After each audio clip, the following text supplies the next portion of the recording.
2021 to 2025, successfully managed voter registration and early voting administration in what is the second largest voting district in the United States, gained national prominence and went through hell defending the integrity of the 2020 election results. He's now at the Cato Institute, where he is Robert Levy Center for Constitutional Studies legal fellow. Stephen, it's good to see you. Welcome back to Bloomberg. Very much. Did the president make things better or worse last night?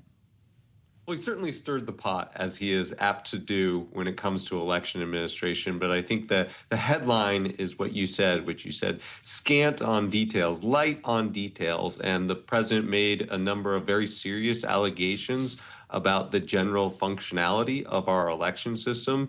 But then when you went to the White House website and you downloaded the documents, they didn't really match up in some instances with what the president said. In fact, in some instances, they undermined what the president said. And then in some instances, there simply wasn't the sufficient body of work that you would expect to make such extreme allegations.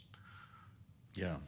Well, he did make extreme allegations. Have you seen any evidence supporting them since last night? Well, so take one of the concerns about tabulation equipment.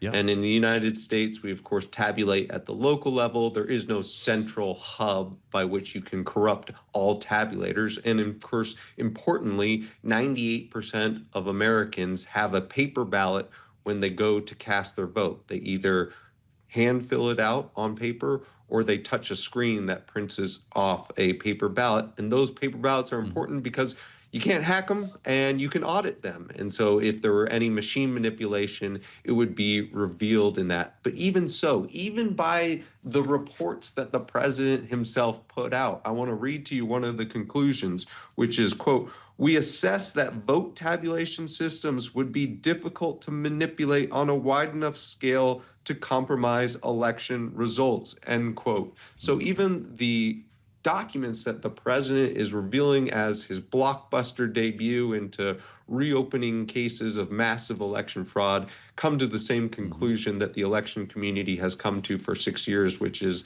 there is no there. Wow. Were you surprised we got nothing about Fulton County last night? You remember Tulsi Gabbard was down there seizing ballots. There were no real specifics that some expected as the president described vulnerabilities, but never got down to details. That's right. And a lot of people thought it was going to be really targeted at Georgia. Obviously, the FBI raided Fulton County Elections Department earlier this year. Director of National Intelligence, Tulsi Gabbard, was down there. There's been a lot of talk about the 2 U.S. senators, both of whom are Democrats, and whether President Trump would contest their lawful election. But this president spoke in generalities far more than he did in specifics. The only state he really called out specifically was Michigan with respect to one voter registration group, and then Los Angeles County because of the recent statewide primary that they had. But even with respect to Los Angeles, he just said, I don't like that it takes a while to tabulate their votes. And while that might be frustrating, that's not evidence of unlawfulness. That's not evidence of mass fraud. President talked about China's illicit, the word he used, acquisition of U.S. voter files. When you consider what's on those files, as he said, names, addresses, phone numbers, party affiliation, all of that is publicly available, isn't it? That's right. All of that's publicly available. We might not like it. So that's not illicit. Yeah, you can obtain it in illicit manners. For instance, the appropriate way to get it in Arizona is to make a public records request. But there's no serious obstacle to getting it, and I don't see there being any serious danger to getting that stuff. We think Beijing put in a FOIA request for 220 voter files? I don't know. Don't mind me. I'm tired from last night. What is the sort of general effect of a speech like that last night then, when it just comes to overall confidence in our voting system? You had to put up with death threats. You had to put up with a lot of angry interviews, people screaming in your face for a lot of time after 2020. Are we going to go through this again? Yeah, so I don't know why President Trump did this and why he did this last night, but I can tell you one of the effects that it will likely have, and that's likely that it will damage confidence among President Trump's base. And that's a darn shame because we've been working awfully hard to bring up that confidence since the 2020 election. We want those people on board. And following the 2024 election, in which President Trump won and everyone agrees he won, confidence went up. It was as high as 80% among Republicans, confidence in U.S. elections. Wow. That's now down to about 60%. And I would imagine last night didn't help things out. And when people lack confidence, they get far more confrontational and they sometimes get far uglier towards their local election administrators, including yours truly. Oh, man. Does the SAVE Act, if it were passed, would the SAVE Act address any of the issues the president laid out last night?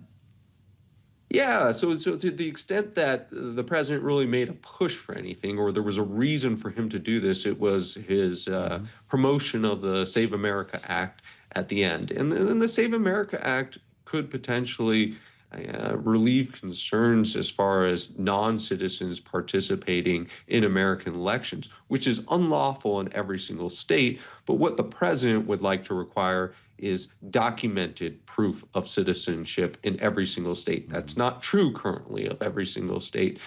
Most investigations, in fact, all investigations except for this one to date, have revealed that to be a minuscule number, the number of non-citizens participating in elections. And even the president was careful last night to say that they had registered to vote. He didn't say they had voted, but they had said he had registered to vote. And then going back to that homework matter, he didn't offer any documents as to how they did this or the number of voter files affected or any details on the voter files affected. And so this is one where I'm gonna wait to see the proof before coming to a conclusion.